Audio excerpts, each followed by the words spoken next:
تیرے ضمیر پر جب تک نہ ہو نزول کتاب، گرا کشا ہے نہ راضی نہ صاحب کشا۔ آپ کو پتا پاکستان میں قرآن پاک کو علماء کرام خود منہ سے بول رہے ہیں کہ سکون کی کتاب ہے، نیند آ جائے گی، سونے کے استعمال کے، سونے کی دوائی ہے۔ قرآن پڑھتے ہیں تو سکون آتا ہے، نیند آتی ہے، ورنہ دنیا کے غم سونے نہیں دیتے، اینزائٹی اٹیکس ہوتے ہیں۔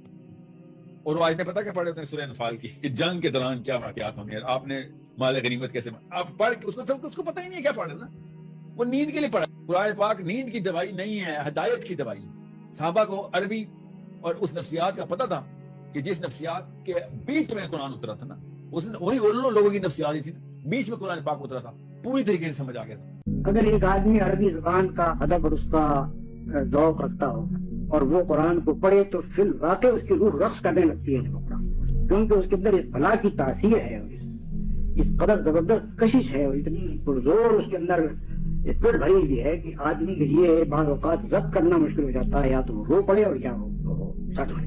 اب جن قوموں کے پاس خدا کا کلام محفوظ نہیں ہے اور صرف ان کے ترجمے محفوظ ہیں، وہ حقیقت میں ایک بہت بڑی نعمت سے محروم ہے۔ اور جس قوم کے پاس خدا کا کلام موجود ہے اور اپنی اصلی شکل میں موجود ہے، اصل الفاظ میں موجود ہے اور اسی ترتیب کے ساتھ موجود ہے جس ترتیب کے ساتھ اللہ تعالیٰ نے اپنے نبی کے ذریعے سے اس کو مرتب کروایا تھا، اس سے زیادہ بدقسمت پھر کوئی قوم نہیں ہے جو اس کتاب سے فائدہ نہیں اٹھاتی، خود اس کتاب سے کوئی سبق نہیں لیتی اور دنیا تک اس کتاب کے نور کو پہنچانے کی کوشش نہیں کرتی۔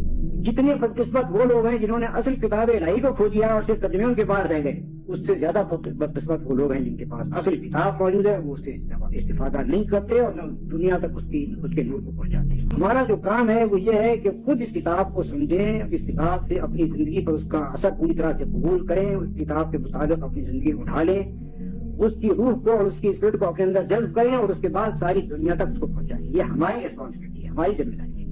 جب ہم مغربی دنیا میں جاتے ہیں تو وہاں معلوم ہوتا ہے کہ لوگ صرف اس وجہ سے بہک رہے ہیں کہ ان کو حقیقی روشنی نہیں مل رہی۔ فَبِهَذَا الْحَدِيثِ أَنْتُمْ مُدْهِنُونَ وَتَجْعَلُونَ رِزْقَكُمْ أَنَّكُمْ تُكَذِّبُونَ۔ سخت ترین آیت اب آ گئی، تم نے اپنا نصیب یہ ٹھہرایا ہے کہ قرآن کو جھٹلا رہے ہو۔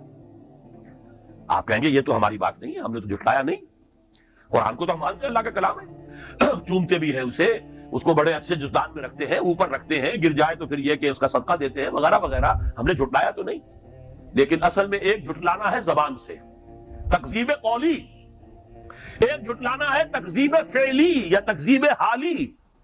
اگر آپ اسے پڑھتے نہیں، سمجھتے نہیں، اس پر عمل نہیں کرتے، اسے اپنا امام نہیں بنایا تو جھٹلا رہے ہیں آپ اس کو۔ اور یہ بھی کہیں آپ یہ کہہ دیں یہ اپنی طرف سے اتنی سخت بات کہہ رہا ہے۔ قرآن مجید سے دلیل دیتا ہوں، سورہ جمعہ کی آیت تو یاد ہوگی، مثل الذین حملوا التوراۃ ثم لم يحملوها کمثل الحمار يحمل اسفارا۔ جو حامل تورات بنائے گئے تھے ثم لم يحملوها، پھر انہوں نے اس کا حق ادا نہیں کیا، ذمہ داری ادا نہیں کی، کمثل الحمار يحمل اسفارا، ان کی مثال اس گدھے کسی ہے جس پر کتابوں کا بوجھ لاد دیا گیا ہو۔ گدھے کے اوپر پیٹھ باندھ کے ایک گٹھڑی باندھ کر رکھ دیجیے سائنس کی کتابوں کی، آئنسٹائن کی تصنیف کی یا مکالمات فلاطون، اس سے گدھے کو کوئی فائدہ ہوگا؟ گدھا تو گدھا ہی رہے گا۔ کتابیں ہم نے لاد دی ہیں اس پر، فلسفے کی اور سائنس کی اور منطق کی اور ہدایت کی۔ تو یہ مثال ہے، اب دو نوٹ کیجئے، یہ مثال ہے کس کی؟ ذالک مثل القوم الذین کذبوا بآیات اللہ، یہ مثال ہے اس قوم کی جس نے اللہ کی آیات کو جھٹلایا۔ کیا یہودیوں نے تورات کو کبھی جھٹلایا؟ نہیں، مانتے رہے یہ خدا کی کتاب ہے، آج بھی مانتے ہیں، آج بھی پڑھتے ہیں۔ تو تورات کو جھٹلایا اس معنی میں نہیں کہ انہوں نے یہ کہا یہ اللہ کا کلام نہیں ہے، جھٹلایا عمل سے، جب اس پر عمل نہیں کیا تو جھٹلایا۔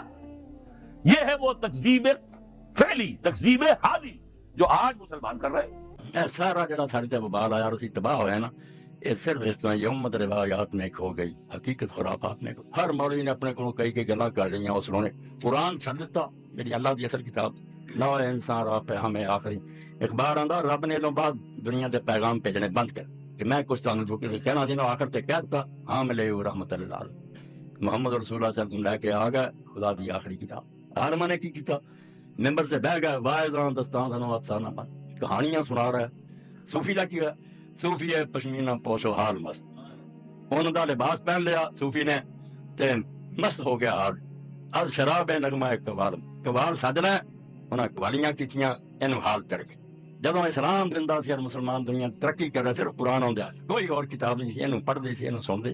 مگر سن دے جدو سی اسے جویں علامہ اقبال رحمۃ اللہ علیہ فرماؤندے تیرے ضمیر پر جب تک نہ ہو نزول کتاب گرا کشا ہے نہ راضی نہ صاحب کشا. پاویں امام راضی دی تفسیراں پڑھ تے پاویں کشاف پڑھ بخشی دی بڑی اونچیاں تفسیراں آندا انہاں نے کچھ نہیں کر بننی. اهدنا الصراط المستقیم، اے اللہ ہمیں سیدھے راہ کی ہدایت دے دے، سیدھے راہ کی رہنمائی کر. دعا یہ کر رہے ہیں اور اللہ تعالیٰ کہتا ہے اسی کے دعا کے نتیجے میں میں نے یہ کتاب تمہیں دی. الف لام میم ذالک الکتاب لا ریب فیہ ھدی للمتقین. تمہیں ہدایت چاہیے، تمہارے دل میں طلب پیدا ہو گئی ہے، تو یہ وہ کتاب وہ ہدایت ہے جو ہم نے نازل کر دی ہے تمہاری رہنمائی کے لیے. یہ اللہ نے ہماری اس دعا کے نتیجے میں یہ کتاب دی ہے. لیکن دعا ہدایت کے لیے مانگتے ہیں، پڑھتے صرف ثواب کے لیے. حالانکہ اس کتاب میں کہیں ایک بار بھی نہیں لکھا ہوا کہ یہ ثواب کے لیے ہے، ایک بار بھی کہیں نہیں لکھا. اور اس کے صفحے صفحے پر لکھا ہوا ہے کہ یہ ہدایت دینے آئی ہے، زندوں کو رہنمائی دینے آئی. ھدی للناس وبینات من الھدی والفرقان. یہ پوری انسانیت کے لیے ہدایت بنا کر نازل کی گئی ہے، اور ہدایت بھی ایسی جو ہر انسان کی سمجھ میں آ جائے.